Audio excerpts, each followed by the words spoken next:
Sinaksak ang isang lalaki sa maselang bahagi ng kanyang katawan ng kanyang ka-live-in partner sa Ermita, Maynila. Bago yan, nagiinuman at nag-uusap daw ang dalawa tungkol sa kanilang ex. Matindi man ang tinamo, wala raw balak magsampa ng reklamo ang biktima. Kung bakit? Alamin sa unang balita ni Nico Wahe. Usapang ex at nakaraan ang topic umano ng mag-live-in partner sa kanilang inuman session sa bangketa sa Ermita, Maynila. Tulad ng inaasahan sa mga ganitong halungkatan, hindi magandang kinalabasan. Duguan ng lalaki matapos siyang saksakin ng gunting ng kanyang kinakasama sa maselang bahagi ng katawan.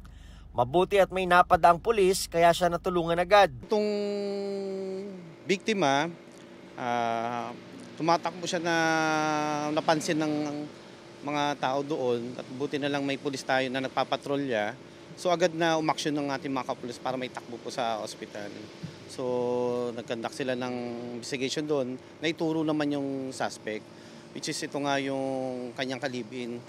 Sa kwento ng biktima sa mga pulis, tila napiko ng kanyang live-in partner sa kanilang pulutang kwento.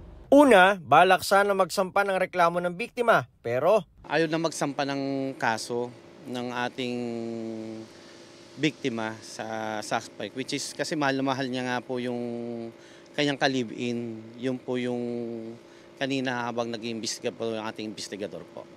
Nagpapagaling pa ngayon sa ospital ang biktima. Hindi nagbigay ng pahayag ang kanyang kinakasama. Ito ang unang balita. Nico Wahe para sa GMA Integrated News. Kapuso, para laging una ka sa mga balita, bisitahin at mag-subscribe sa GMA Integrated News sa YouTube. Sa mga kapuso abroad, samahan nyo kami sa GMA Pinoy TV at sa www.gmanews.tv.